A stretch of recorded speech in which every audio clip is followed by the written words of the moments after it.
Back in the summer when we had this particular conversation, I share with Councilmember Jawando that, as someone who served on the Board of Education for 5 years and actually presided over that body for 2 years, and was at times labeled a troublemaker because my impetus for running was always, and my priority was always to address the issues of disproportionality.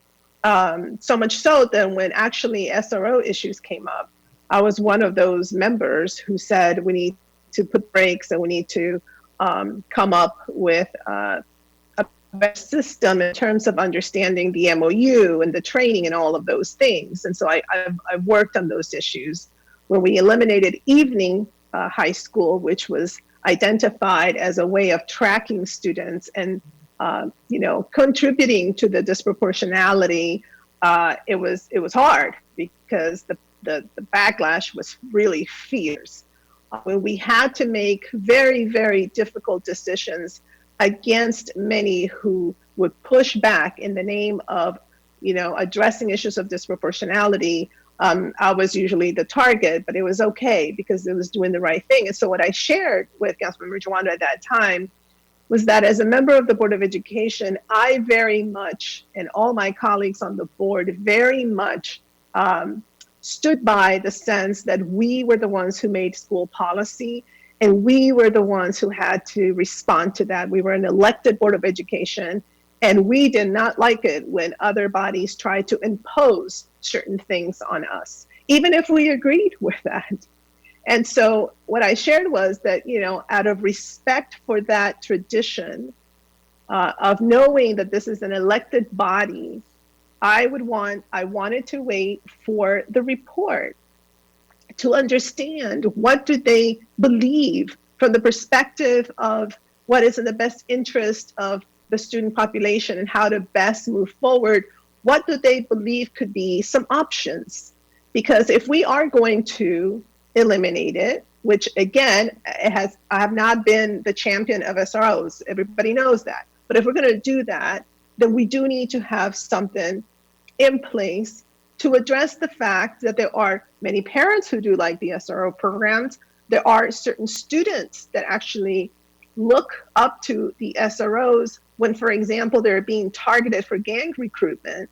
I mean, there are some issues out there that we have to pursue. And I am a believer that we can come up with a comprehensive way of rethinking student safety in our schools. And so I am very open to that. And this is what I shared. I said, yes, students are not in the schools. So it is a good time for everybody to have a little bit of a breather, if you will, to take a look at what could be. And once we get that report, then we can come together and rethink and shift focus, which I think it's a wonderful thing that we should be able to do. So I was surprised to see this being introduced right now because, of course, the school system has not yet, the Board of Education has not yet released their report. They will soon. I would love to hear, what people like the Street Outreach Network would want to say. I would like to know how we can come up with an alternative. What I saw in the bill, to me, that just doesn't seem very well thought out in terms of what we could use that money for, what could be the replacement. So there's a lot that needs to happen, which I'm sure now it will during the deliberation. But I just want to be on record again to say that, we could very well come up with an amazing alternative. But to just get in front of the Board of Education and completely dismiss their role, to me, is a mistake. And I don't care that, it's our program because we fund it. The bottom line is that it is their schools. And we have to also recognize that the school to prison pipeline and disproportionality issues will not go away just because we ended up eliminating the SRO program. And so we have to level set the expectations because there's a lot of more work that needs to take place. So I look forward to the Board of Education's report. I look forward to, working again together. I think we've done some incredible work. The council in collaboration with, the executive, the school board, with our partners in the community to come up with innovative initiatives very quickly and under a lot of duress. So I have no doubt that we can come up with an important approach that doesn't necessarily have to include the police officers per se. But for that, I believe that we need to take a step back. We need to be deliberative, and we need to understand that it's a school system of 160 plus thousand students, and these issues of public safety, school, student safety, et cetera. All of that, we need to figure out how do we best provide that while eliminating opportunities for disproportionality. And again, I'm hopeful that we can get there, but as I said in the summer, I would like to wait for the Board of Education to say their piece, and then we can from there take it and work together. And I don't think we have time again.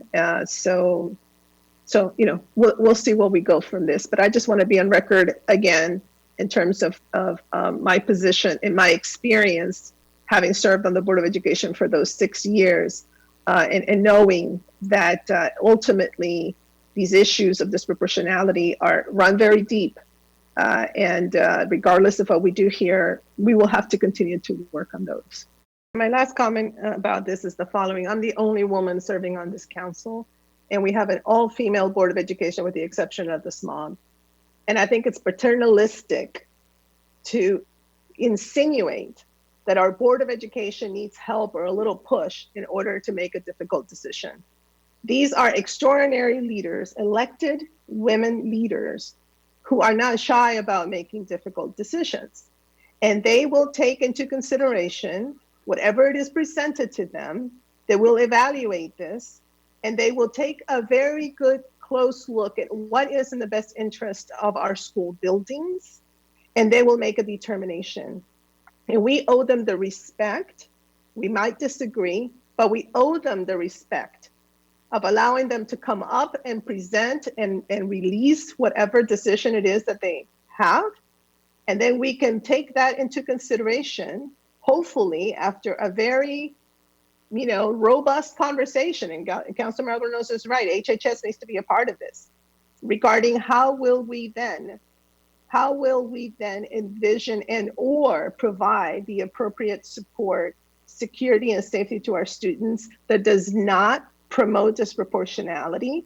I think we can do that, but I am absolutely, completely opposed to the notion that for some reason, the Board of Education, all these amazing, very intelligent women need cover from us. That does not make any sense.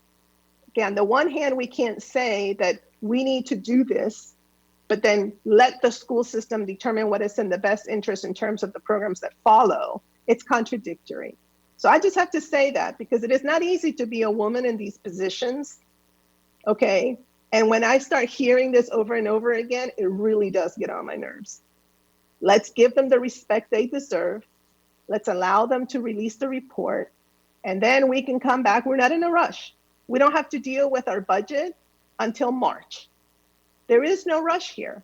And like it was said, I don't think our students are going to be going back to school, unfortunately, anytime soon.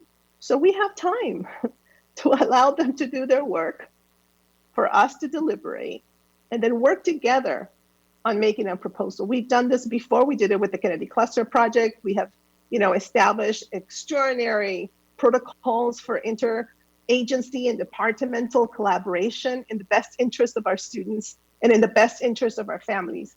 We can do this, but to just, kind of rush it, to just get a few headlines, I'm sorry, that is not right. And to disrespect the Board of Education like this, that is not right. So that's what I have to say about this. Again, I think that we can come up with something very, very productive here. And I've said it from the very beginning, I am committed to doing that. Absolutely, okay? But to do this in this manner and to position it in this manner doesn't make sense to me, given the fact that we have a process that we have said since this summer that we could very much pursue and very much, I think, end up in a really great place. So that's all I have to say.